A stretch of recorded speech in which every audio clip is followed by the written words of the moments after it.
watched you hundreds of times growing up. Like, and so, oh my God, when I saw your name that you were doing this, I was like, yes, because I love her and she needs to be in more. So this is great. Thank you very much. So when I was looking you up, I actually read that a couple years back you went into an acting program that is very, very acclaimed. What do you think that did for you personally with work and as far as your career?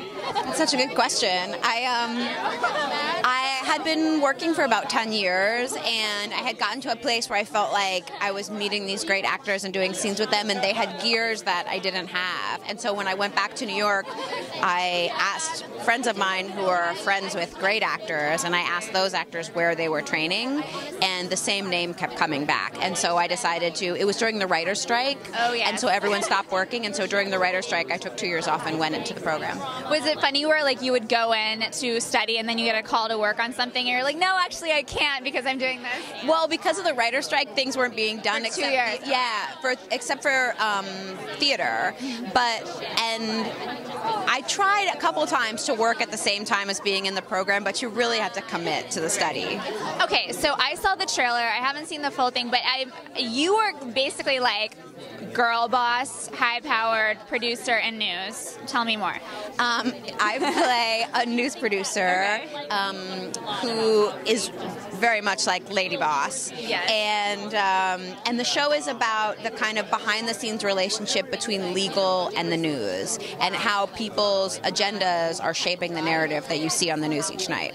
Now, did you go into any newsrooms to sort of go? I spent a lot of time in newsrooms, actually. Which ones did you go to? Are you allowed to say? I was at Anderson Cooper and Aaron Burnett, and then I was also in the offices at CNN, both in Atlanta and New York, just to see like how the news is made each day. Right. Wendy Walker, the woman that my character is based on, worked at CNN for 18 years, so she got me into a lot of newsrooms. She here? She is here. Oh, that's so cool.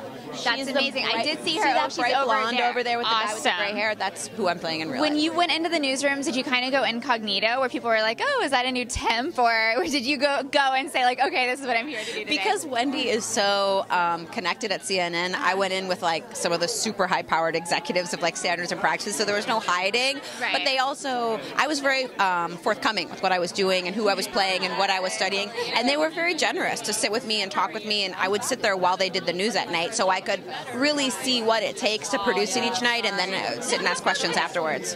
And very lastly, I feel like it's so timely with media and politics right now specifically. What are your thoughts on that? Are you watching? I'm watching like crazy. I'm really a news junkie. I watch the news. I listen to the radio news. I listen to podcasts about news. It's really an important time in our country to be well informed and registered to vote. I completely agree. I'm excited that this is launching at a time when news is so prevalent. So and like the angles on how they're telling you the news is very clear right now. So I think it's really the right time for this show. Thank you so much. I'm going to give you a hug because I just love you. Thank you so Bye. much. Nice to meet you. Sure.